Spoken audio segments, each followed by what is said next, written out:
लक्ष्य कठिन हो तो पाने में मजा आता है, हिम्मत की हद से टकराने में मजा आता है। समंदर की अथाह गहराई पसंद है मुझे,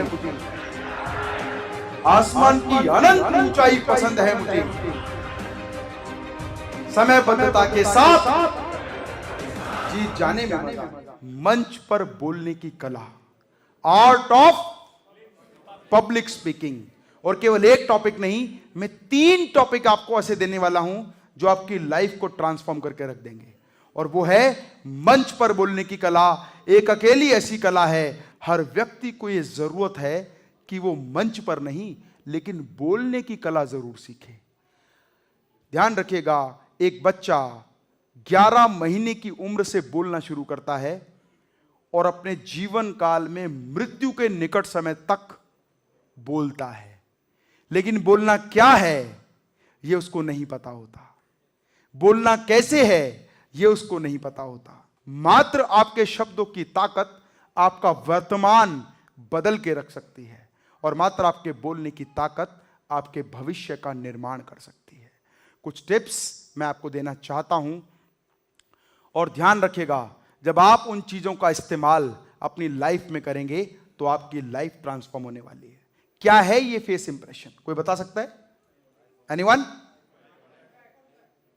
ये फेस इंप्रेशन क्या शो कर रहा है? आई कांटेक्ट, एटीट्यूड शो कर रहा है। और एटीट्यूड भी 2 तरह का होता है, नेगेटिव और पॉजिटिव और क्वेश्चन बेस्ड। किस तरह का ये पसंद नहीं आया ऐसी बात के लिए है, जैसे कोई बात कही है और उसको पसंद नहीं आई है। फाइन।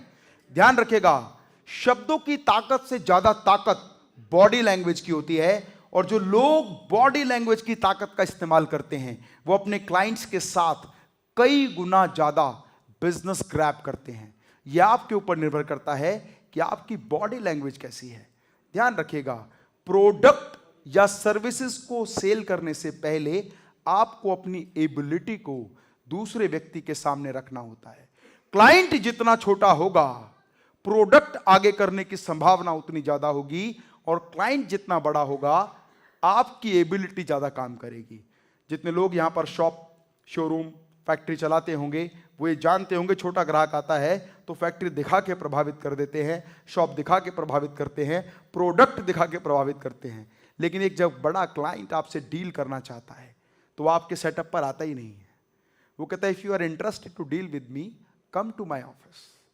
और आप अपना प्रोडक्ट लेके जाते हैं और प्रोडक्ट को आगे रखकर उसके पीछे छुपना चाहते हैं। लेकिन वो व्यक्ति आपके प्रोडक्ट से नहीं, आपसे बात करना चाहता है। यदि वो आपसे प्रभावित है तभी वो व्यक्ति आपके साथ डील करने के लिए तैयार होगा। प्रोडक्ट बड़ी डील्स में हमेशा सेकेंडरी हो जाता है। यस और no? Most of the time बड़े बिजनेसेस में जब आप बड़े क्लाइंट के साथ डील करते हैं तो आपकी पर्सनल एबिलिटी ज्यादा काम करती है in comparison of your product. और कई बार अगर ग्राहक को वो प्रोडक्ट लेना ही है तो आपकी कम्युनिकेशन स्किल कैसी भी हो, वो छोटा क्लाइंट आपसे मटेरियल लेकर जाएगा। सबसे पहली बात, ये फेस इंप्रेशन क्या शो करता है? क्या शो करता है? एग्रेसिवनेस, गुस्सा। और ये क्या शो करता है? Surprising, surprising not, question based, जैसे समझ नहीं आया। और एक टीचर अपने क्लासरूम में बच्चों की शक्ल देख के समझ जाता है कि इसको समझ नहीं आया और उसी क्वेश्चन के आंसर को दोबारा रिपीट करता है। एंड दिस, ये क्या शो करता है? डाउटफुल, समझ नहीं आया। एंड दिस, तो एक बात बताएं, अगर आप हिंदुस्तान में रहते हैं और आपको मात्र हिंदी आती है, आप चाइना चले जाते हैं, वहां पे चाइनीज लैंग्वेज है, तो क्या आप चाइनीज में समझ पाएंगे? क्या आप समझ पाएंगे? अच्छा, कुछ लोग कहते हैं सर चाइनीज तो आती है मुझे। जर्मनी चले जाते हैं और जर्मन लैंग्वेज में कोई व्यक्ति आपसे बात करता है, आप समझ पाएंगे? तो आप पानी कैसे मांगेंगे? आप पानी कैसे मांगेंगे? प्लीज टेल मी, बताएं, पानी कैसे मांगेंगे? इशारा करेंगे पानी का। मतलब आपकी बॉडी लैंग्वेज कम्युनिकेशन का काम करती है। यस और नो? आपने इशारा किया, वो समझ गया यू नीड वाटर, और वो अपनी लैंग्वेज में कुछ और बोलेगा, फिर कहेंगे पानी। ठीक है, दैट्स यस और नो? लेकिन अगर कोई ब्लाइंड व्यक्ति है, उसको कैंची चाहिए, तो वो कैसे मांगेगा? हाँ, वेरी गुड। दोबारा बताओ, किस किसने अभी ऐसे किया था? वो बोलेगा कैची चाहिए यार, वाइन। हाँ जी, और ये क्या शो करता है? हैप्पी। मतलब आपने जो बात बताई है वो बिल्कुल ठीक से समझ में आई है। एंड ये सारी जो बॉडी लैंग्वेजेस है ना, ये आपके बिजनेस में, आपके प्रोफेशन में, आपकी पर्सनल लाइफ में, आपकी सोशल लाइफ में, आपके सर्कल को डेवलप करने में, आपके रिलेशन को बिल्ड करने में, आपकी बिजनेस डील को टॉप लेवल तक ले जाने में, आपके कंज्यूमर को प्रभावित करने में बहुत इंपॉर्टेंट है। और यहां तक कि सोशल लेवल पर भी इसकी बहुत ज़्यादा ज़रूरत होती है, और यहां तक कि पर्सनल रिलेशन में भी इसकी बहुत ज़्यादा ज़रूरत होती है। जैसे एक शब्द आप किस टोन में बोलते हैं, किस टेम्पो में बोलते हैं, किस स्टाइल में बोलते हैं, वो ये बता देता है कि सामने वाले को समझ क्या आया है या वो क्या कहना चाहता है। एक शब्द मैं आपको बताऊं, अच्छा। अच्छा मतलब अच्छा, अच्छा। अब इस अच्छा को कितने तरीके से बोल सकते हैं? जैसे मतलब कोई समझा रहा है और आपको लगता है तू मुझे समझाएगा, तो क्या कहेंगे? अच्छा। अच्छा, कई बार ऐसा हुआ कि आपको एक ऐसी बात बताई गई जो आपको नहीं पता थी, तो आप कैसे बोलेंगे? अच्छा। आप समझ रहे हैं? शब्द एक ही है, तो अंतर किस बात का है? आपकी टोन क्या होगी, आपका टेम्पो क्या होगा, और आपका फेस इंप्रेशन क्या होगा, आपकी बॉडी लैंग्वेज कैसी होगी। यस और नो?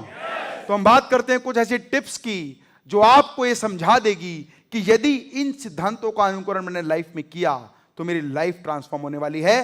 नंबर 1, परसेंटेज के हिसाब से एक पिरामिड दिखाया गया है जिसमें यह बताया गया है कि किस तरह से आप लोगों को प्रभावित कर सकते हैं। ध्यान से देखिएगा, 5% क्या है? आपकी जो बात है, यदि आपने लेक्चर की तरह डिलीवर की है तो वो 5% ही किसी व्यक्ति को प्रभावित कर सकती है। जबकि रीडिंग, कोई बात, मतलब जो हम लेक्चर के रूप में सुनते हैं, केवल 5% बात ही हमें याद रह जाती है। लेकिन अगर कोई बात हम पढ़ते हैं तो लगभग 10% से ज़्यादा बात हमें याद रह जाती है। लेकिन जो बात हम ऑडियो के रूप में सुनते हैं, आवाज़ के रूप में सुनते हैं, 20% से ज़्यादा हमें याद रह जाती है। लेकिन यदि किसी चीज़ को हम डेमोन्स्ट्रेशन के माध्यम से देखते हैं, सीखते हैं, सुनते हैं, समझते हैं, तो उसका लगभग 30% हमें याद रह जाता है। लेकिन जब किसी बात को 50% डिस्कशन के रूप में समझते हैं, एक ग्रुप टॉक के रूप में समझते हैं, तो वो बात हमें लगभग 50% याद रह जाती है। और जब कोई बात प्रैक्टिस करके हम करते हैं तो वो लगभग 75% हमें याद रह जाती है। और जब कोई बात हम किसी दूसरे को सिखा कर सोचते हैं, समझते हैं, तो वो बात हमें 90% याद रह जाती है। ये निर्भर करता है कि आप किस तरह से अपने बिजनेस में किस बात को कैसे इंप्लीमेंट करते हैं। And the next, body language. जब एक कैलकुलेशन की गई कि वर्ड्स में, बॉडी लैंग्वेज में, कम्युनिकेशन स्किल में किसका कितना कितना रेशो है, तो पता चला कि 7% काम केवल शब्द करते हैं। किसी भी व्यक्ति को प्रभावित करने के लिए 7% काम केवल शब्द करते हैं।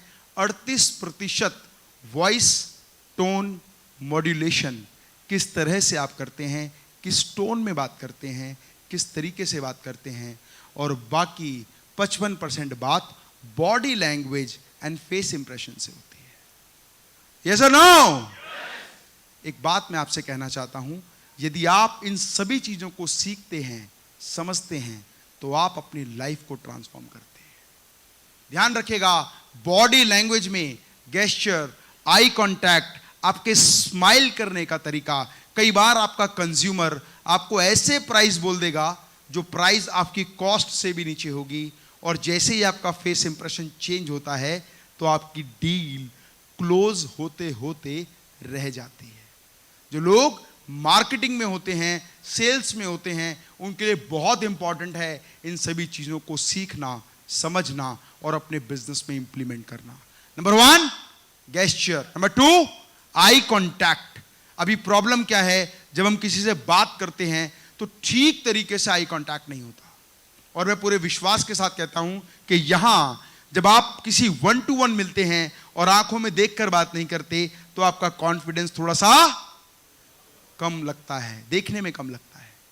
इंटरनली आप कितने भी कॉन्फिडेंट हो, तो सामने वाले व्यक्ति से जब बात करो तो आई कांटेक्ट के साथ करो। ठीक उस तरह से जब एक ग्रुप में बात करो तो किसी व्यक्ति विशेष से बात मत करो। और जैसे आप देख रहे होंगे, लगभग बैठे हुए इस प्रांगण में हर व्यक्ति को लगता होगा कि मैं उससे पर्सनल बात कर रहा हूं, मैं उसकी तरफ देख रहा हूं, उसकी भाषा को समझ रहा हूं, उसके फेस इंप्रेशन को समझ रहा हूं, और उसको लगता होगा कि सर तो मुझसे ही बात कर रहे हैं। तो ग्रुप कम्युनिकेशन की स्टाइल एंड टेक्निक्स डिफरेंट हैं और इंडिविजुअल लेवल पर बात करने के तरीके थोड़े डिफरेंट हैं। स्माइल, हर व्यक्ति। अच्छा, मैं एक बात पूछता हूं कि ये बताइए, मोस्ट ऑफ द टाइम घड़ी बनाने वाली कंपनी जब घड़ी की फोटो कहीं दिखाती है तो उसमें समय क्या होता है? उसमें समय क्या होता है? 10:10। और आप देख लीजिएगा, एक साइक्लिक सिस्टम में एक बात समझाई गई है कि हर व्यक्ति हंसते हुए व्यक्ति का चेहरा देखना चाहता है। हर व्यक्ति हंसते हुए व्यक्ति का चेहरा देखना चाहता है, रोते हुए व्यक्ति को तो उसके परिवार के भी नहीं देखना चाहते। कहते चुप हो जा, ठीक है, हंस रहा हो तो कहते हैं हंस मत, ऐसा होता है कभी। लेकिन अगर वो रो रहा है तो वो रोते हुए उसके परिवार के बच्चे नहीं देखना चाहते, साथी नहीं देखना चाहते। तो घड़ी जब बेचने वाली कंपनी ने घड़ी पर रिसर्च की कि 10 घड़ियों में से सबसे पहले कौन सी बिकी, तो जाना गया, पता चला कि जिस घड़ी में 10:10 थे, जो साइकोलॉजिकल एक मैसेज देती थी कि आई एम स्माइलिंग, उस टाइम से एक सिद्धांत बना, अगर घड़ी को सक्सेसफुल तरीके से बेचना है तो उसका जो पोस्चर है वो स्माइलिंग होना चाहिए। और जब 5:40 होते हैं तो ऐसी घड़ी की फोटो कभी भी आपको कहीं नहीं मिलती है। यस और नो? तो इसका मतलब आप यदि अपने कंज्यूमर के साथ डील करते हैं तो आपकी स्माइली फेस होना चाहिए। Tone and voice is the most important concern. आपकी टोन क्या है, आपकी वॉइस क्या है, डायलॉग की डिलीवरी किस तरह से डिलीवर हुआ, उस बात पर निर्भर करता है। और जो लोग टोन, टेम्पो, हर चीज को सुनते हैं, समझते हैं, और वॉल्यूम, मतलब जब आप बात करें तो किस वॉल्यूम में बात करें, उस वॉल्यूम से आप लोगों को प्रभावित कर सकते हैं। जैसे बहुत खास बात को बहुत धीरे से कहा जाता है लेकिन सुनाई वो पूरी देती है। यस और नो? जैसे लक्ष्य कठिन हो, छोटा सा लक्ष्य, उसकी वॉइस ओवर क्या होगी आप समझिए। आप देखेंगे जो प्रभावशाली एक्टर है, प्रभावशाली वॉइस ओवर आर्टिस्ट है, वो वॉइस का भी इस्तेमाल करता है, टोन एंड टेम्पो का भी इस्तेमाल करता है, और अपनी भाषा से लोगों को समझा देता है कि वो क्या कहना चाहते हैं। और ये सब बहुत इंपॉर्टेंट चीज है।